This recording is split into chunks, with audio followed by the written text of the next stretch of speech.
आणि बुलेटिनच्या सुरुवातीलाच बातमी आहे प्रयागराजमधून महाकुंभात झालेल्या चेंगराचेंगरीची। रात्री 1:30च्या सुमारास संगम किनाऱ्यावरती अमृत स्नानाआधी ही चेंगराचेंगरी झाली आहे। चेंगराचेंगरीत अनेक महिला बेशुद्ध झाल्या तर अनेक जण जखमी झाल्याची ही माहिती मिळते।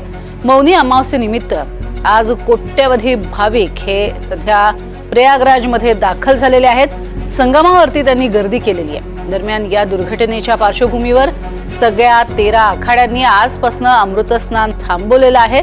पंतप्रधान नरेंद्र मोदींनी उत्तर प्रदेशचे मुख्यमंत्री योगी आदित्यनाथ यांच्याशी फोनवरून चर्चा केली आहे। घटनास्थळी तातडीने मदतीच्या सूचना पंतप्रधान नरेंद्र मोदींनी केल्या आहेत। दरम्यान या चेंगराचेंगरीमध्ये काहींचा मृत्यू झाला अशी भीती व्यक्त केली जाते। संगमापासून 1 किलोमीटर अंतरावरती असलेल्या जत्रा परिसरामध्ये गर्दी असल्यानं काही महिला गुदमरल्या आणि बेशुद्ध पडल्या। त्या बेशुद्ध पडल्यानं गर्दी आणखीनच भर पडली, त्यामुळे चेंगराचेंगरी सारखी परिस्थिती निर्माण झाली। सुमारे 25 ते 30 महिलांना जत्रा परिसरामध्ये बांधलेल्या सेंट्रल हॉस्पिटलमध्ये दाखल करण्यात आले।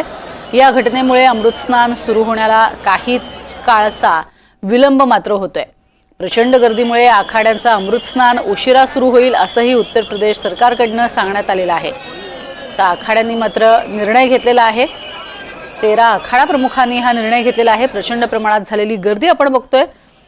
ही पहाटेची एका वेळची दृश्य, रात्री साधारण 1:30-2च्या सुमारास घडलेली ही दुर्घटना होती। काही महिला बेशुद्ध अवस्थेमध्ये पडल्या आणि त्यानंतर चेंगराचेंगरी सारखी परिस्थिती इथे निर्माण झाली आणि सध्या काही जण जखमी झालेले आहेत तर काही जणांचा मृत्यू झाल्याची सुद्धा भीती ही व्यक्त केली जाते।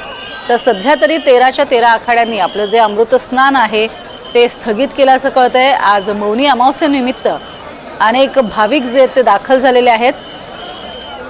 प्रचंड मोठ्या प्रमाणात गर्दी होताना आपल्याला पाहायला मिळते। रोज कोट्यवधीचे असे उच्चांक होताना दिसत आहेत आणि त्यातच काही महिला या चेंगराचेंगरीमध्ये आणि आधी बेशुद्ध पडलेल्या होत्या, त्याच्यामुळे मोठा फटका बसलाय। तर प्रयागराजमधल्या महाकुंभ मेळ्यातनं एक महत्त्वाची आणि मोठी बातमी आता हाती येते।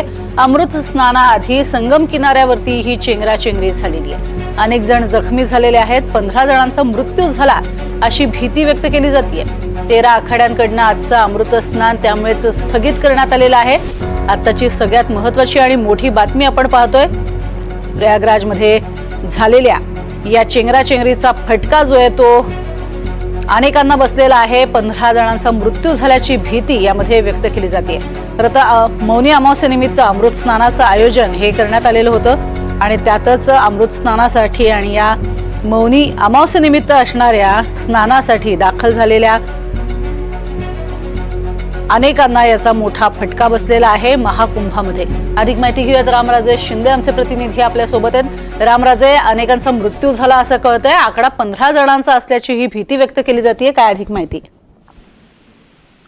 बिलकुल, मौनी अमावस्या आहे आणि त्या निमित्ताने लाखो भाविक जे आहेत ते कुंभमेळ्यामध्ये आलेले आहेत। काल रात्रीच दाखल झालेले आहेत आणि आज सकाळी पहाटे अमृत स्नानासाठी हे सगळे एकत्र आले होते, परंतु त्याच वेळेस ही चेंगराचेंगरी झाल्याची माहिती मिळते। चेंगराचेंगरी झाल्याचं कारण नेमकं घडलेलं हे पाहावं लागणार आहे, कारण गर्दी मोठ्या प्रमाणावर झाली होती। त्यामुळे एका ठिकाणी प्रत्येक जे एक जथ्था जो येत होता त्यांना अडवलं जात होतं, त्याच्यामुळे चेंगराचेंगरी झाली का तिथे निर्माण झालेल्या काही खड्ड्यामुळे चेंगराचेंगरी झाली यात हे अद्याप समजलेलं नाहीये। परंतु याच्यामध्ये मोठ्या प्रमाणावर महिला जखमी झालेल्याची माहिती मिळते आणि अनेक जण दगावल्याची पण माहिती मिळते। 10 ते 15 लोक दगावल्याची माहिती मिळते आणि जे 25 ते 30 महिला जखमी झालेल्या आहेत त्यांना तिथे कुंभमेळ्यामध्ये जे रुग्णालय तयार केलेलं आहे तर तिथे दाखल करण्यात आलेलं आहे आणि डॉक्टर त्यांच्यावर उपचार करतायत। घडलेली जी घटना आहे तात्काळ तिथल्या अधिकाऱ्यांनी मुख्यमंत्री कार्यालयापर्यंत पोहोचवलेली आहे। मुख्यमंत्री योगी आदित्यनाथ हे प्रत्येक अपडेट या ठिकाणचे घेत आहेत आणि आजचा पवित्र दिवस आहे, मौनी अमावस्या, अमृत स्नानाचा दिवस आहे आणि त्यामुळे पुढे सुद्धा नियोजन करण्यामध्ये कोणतीही अडचण येऊ नये यासाठी सर्व जे आखाडे आहेत त्यांनीच निर्णय घेतलेला आहे की काही वेळ या संदर्भामध्ये स्नानाला निर्णय घेण्यात आलेला आहे आणि त्यामुळं हे सर्व आखाड्यांच्या ज्या रांगा आहेत त्या आता थांबवण्यात आलेल्या आहेत। रात्रीपर्यंत मौनी अमावस्याचा कालावधी आहे की तोपर्यंत स्नान करू शकतात. त्याच्यामुळं पुढचा जो लॉट आहे तो दिला जाईल आणि नंतर पोलीस जे आहेत ते गर्दी पाहून निर्णय घेणार आहे. मात्र सध्या जी बातमी येते की ज्या पद्धतीनं बॅरिकेटिंग होते ते सुद्धा बाजूला करण्यात आले, बॅरिकेटिंग तोडून काही लोक शिरले आणि त्याच्यामुळे ही दुर्घटना घडली असंही सांगितलं जातंय. नेमकं काय घडलं होतं हे कळू शकलेलं आहे का? काही माहिती दिली जाते का या संदर्भात? मौनी अमावस्याला पहाटेपासून गर्दी सुरुवात होते, कारण यापूर्वी सुद्धा मी कुंभमेळे कव्हर केलेले आहेत आणि त्यामध्ये एक आहे की सकाळी जे आहे ते पहाटे म्हणजेच की काळोख असतो, सूर्य उगवलेला नसतो आणि अशामध्ये बॅरिकेड्स, खड्डे आणि त्याचबरोबर असे अनेक निर्बंध जे असतात ते अडचणीचे ठरतात.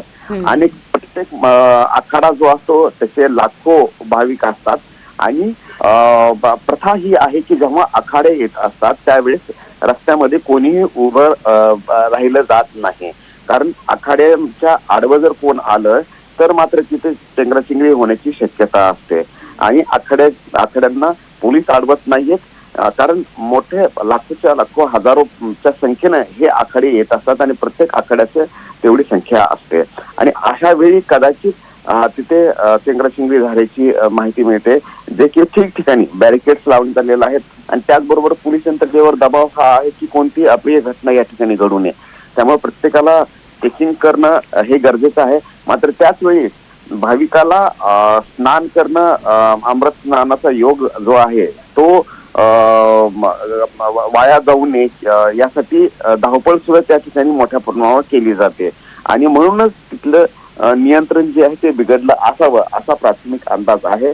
अद्याप स्पष्टता आलेली नाही की नेमकं हे कशामुळे घडलेलं आहे, परंतु जे घडलेलं आहे त्यामध्ये दुरुस्ती करणं, मग रुग्णालयामध्ये नेऊन त्यांचे उपचार करणं हे गरजेचं आहे आणि मुख्यमंत्री योगी आदित्यनाथ हे आढावा घेत आहेत. आढावामधूनच स्पष्ट होणार आहे की नेमकं हे घटना कशामुळे घडलेली आहे. अगदी. आणि या संदर्भात ते आपण बघतोय की कशा पद्धतीनं आता सुद्धा पोलीस हे अक्षरशः अलर्ट मोडवरती आहेत. एकतर अमावस्या आहे आणि त्यामुळे पूर्णपणे काळोख, कुठल्याही पद्धतीचा उजेड इथे नाहीये, जो काही नैसर्गिक उजेड असायला हवा. चंद्राच्या चांदण्याचा सुद्धा खूप चांगला उजेड असतो, मात्र तसा उजेड इथे नाहीये. तो उजेड सगळा कृत्रिमरित्या आपण दिलेले हे लाईट्स आहेत. मात्र तरीही गर्दी इतकी प्रचंड आहे की या गर्दीला थोपवणं हे खरं तर पोलिसांना केवळ अशक्य आहे हे तर स्पष्ट दिसतंय. रामराजे, आपण इथे बॅरिकेटिंग केलेले जे पाहतोय ते तात्पुरत्या स्वरूपाचे दिसत आहेत आणि आता मात्र पोलीस बंदोबस्त चांगला तैनात करण्यात आलेला आहे. 13 आखाड्यांना सुद्धा निर्णय घ्यावा लागलाय, त्यांनी स्थगित केलाय आपला शाही स्नान असं कळतंय. हा खूप मोठा निर्णय आहे, कारण आखाड्यांची आतापर्यंतची जी परंपरा आहे, कोणतेही विघ्न जरी आलं तरी सुद्धा मौनी अमावस्याला अमृत स्नान करणं हा नियम आहे. परंतु आता घडलेली जी परिस्थिती आहे ती परिस्थिती लक्षात घेऊन आखाड्यांच्या प्रमुखांनी, महामंडलेश्वरांनी हा निर्णय घेणं हे खरंच एक मोठा निर्णय म्हणावा लागेल. कारण काही कालावधी पोलीस प्रशासनाला, तिथल्या प्रशासनाला वेळ देणं गरजेचं आहे, कारण चेंगराचेंगरी झालेली आहे. कोट्यवधी लोक कुंभमेळ्यामध्ये येतात, त्यांचं नियोजन करावं लागत आहे. अशा वेळी प्रशासनावर अधिक ओझा पडू नये आणि यासाठीच महामंडलेश्वरांनी हा निर्णय घेतलेला आहे. त्यामुळं कदाचित दुपारनंतर किंवा सकाळी थोड्या वेळानंतर स्नान करण्यासाठी सोडलं जाऊ शकतं, कारण अचानक जर गर्दी जर झाली तर मग त्यामधल्या काही लोकांना अगोदर सोडावं लागेल आणि नंतर मग उर्वरित लोकांना सोडावं लागणार आहे. परंतु जे स्नान करण्यासाठी आलेले भाविक असतात त्यांचा उद्देश जो असतो तो केवळ संगम मध्ये जाणं आणि डुबकी मारणं आणि तिथून मग पुन्हा परत येणं आपल्या आखाड्यामध्ये हा उद्देश असतो आणि तो उद्देश सफल व्हावा यासाठी सरकार आणि प्रशासन जे आहे ते तिथलं प्रयत्नशील आहे.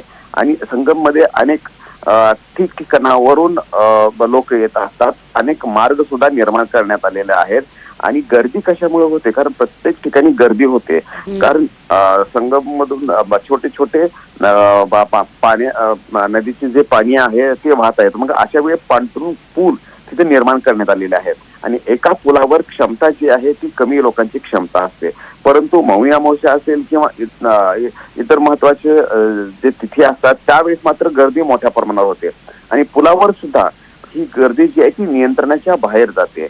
मग अशा वेळी पुलावर सुद्धा प्रेशर येतं आणि म्हणूनच यावेळेस सुद्धा खास आर्मीच्या लोकांनी हे पंटून पूल बनवलेले आहेत की कितीही गर्दी असली तरी त्या पुलाची सहन करण्याची क्षमता असावी. मात्र मोठ्या प्रमाणावर जर मौनी अमावस्येसारखा जर दिवस असेल आणि तिथे जर गर्दी जर ओसंडून वाहत असेल तर मात्र त्या पुलाची क्षमता सुद्धा उरत नाही आणि अशा वेळी काहीतरी घटना घडू शकते. त्यामुळे पुलाच्या दोन्ही बाजूला पोलिसांचा बंदोबस्त असतो आणि पुलाच्या तिथेच पंटून पूल जे बांधले जातात तिथेच मोठ्या प्रमाणावर गर्दी सुद्धा असते. कारण ते क्रॉस करणं प्रत्येकाला ते क्रॉस करून संगमच्या ठिकाणी जाता येतं. त्यामुळे ठिकठिकाणी असे पॉन्टून पूल बनवण्यात आलेले आहेत की जिथे श्रद्धाळू जो आहेत ते पार करतात. आणि परंतु हा जर परिसर पाहिला संगमचा की जिथे ही घटना घडली आहे तिथे माती आणि वाळू अशी टाकण्यात आलेली आहे. त्यामुळं मातीमध्ये पाय घसरून किंवा तिथे जर खड्डा झाला असेल तर तिथे अशा प्रकारची घटना होण्याची शक्यता आहे आणि सहज पाय घसरण्याची सुद्धा शक्यता आहे. त्यामुळे तशी सुद्धा काही घटना घडलेली का हे सुद्धा पाहावं लागणार आहे. आणि यामध्ये जे आकडे आलेले आहेत ते महिला श्रद्धाळूंचे आकडे आहेत. यामध्ये अद्याप लहान मुलं कोणाचं आलेलं नाव आलेलं नाहीये, परंतु प्रशासन जे त्यांच्यावर उपचार करण्याचं काम करत आहे. नक्कीच. तुर्तास धन्यवाद रामराजे या संपूर्ण सविस्तर माहितीसाठी. मात्र सध्या आपण बघतोय प्रचंड आणि अलोट अशी गर्दी झालेली आहे आणि या गर्दीतच चेंगराचेंगरी प्रचंड मोठ्या प्रमाणात झाली आणि त्यामुळेच काही भाविकांना आपले प्राण गमवावे लागलेत अशी एक माहिती सध्या समोर येते. मात्र जे आता सध्या जखमी आहेत अशा सर्व जखमींना तातडीनं रुग्णालयामध्ये दाखल करण्यात आलेलं आहे आणि महाकुंभामध्ये कोणतीही अप्रिय घटना घडू नये यासाठी कसोशीनं प्रयत्न करण्यात आलेत. मात्र तरीही हे गालबोट लागलेलं पाहायला मिळतंय. चेंगराचेंगरीचं हे गालबोट आहे. अजूनही किती जणांचा मृत्यू झालेला आहे या संदर्भातली माहिती ही दिली गेलेली नाहीये. मैं निरंजनी अखाड़े में जब अभी आया तो मैं अभी अपने सभी महामंडलेश्वर साथियों से कह के आया कि आप लोग यहाँ से ये अनाउंस मत करिए कि ऐसा हो गया है. आप लोग धीरे धीरे अपने भक्तों को कहिए कि वो अपने अपने कैंपों में लौटें, क्योंकि एक साथ अगर हम वहाँ भी कह देंगे कि स्नान रद्द हो गया है तो लोग एकदम वहाँ भी भगदड़ मचने की आशंका है. अभी हम लोग आप लोगों के चैनलों के माध्यम से देख रहे हैं, दुखद घटना घटी है. जो भी हुआ है अच्छा नहीं हुआ है. उसको ध्यान में रखते हुए अखाड़ा परिषद ने फैसला लिया है, जनहित को ध्यान में रखते हुए, क्योंकि कुंभ क्षेत्र में कम से कम 10-12 करोड़ जनता आ चुकी है. उसको ध्यान में रखते हुए अमृत स्नान को कैंसिल किया है. सभी अपने सिंहासनों पर विराजमान थे. हमारे आचार्य महामंडलेश्वर थे, हमारे हजारों की संख्या में नागा संत थे. जब हमने सुना तो इसीलिए हमने तुरंत जनहित को देखते हुए निर्णय लिया कि आज का दिन उचित नहीं है, आज हम अखाड़े स्नान नहीं करेंगे. भगदड़ मची है सो आदमी खत्म, हमारी बहू खत्म हो गई. कहाँ पे ये भगदड़? उधर संगम पे. कैसे हुआ? क्या आप वहाँ पे थे? हम लोग साथ ही में थे 14-15 आदमी. हाँ, कौन कौन आया था? ये सब परिवार वाले ठाणे हमारे जा उनकी मोड़ी जा जोन बहू खत्म हो गई. बहू आपकी खत्म हुई? हाँ. क्या नाम है बहू का? हुकम बाई. क्या क्या उम्र है उनकी? हुकम बाई. उम्र क्या है? उम्र 35 है, 40 तक. हाँ, 40 तक.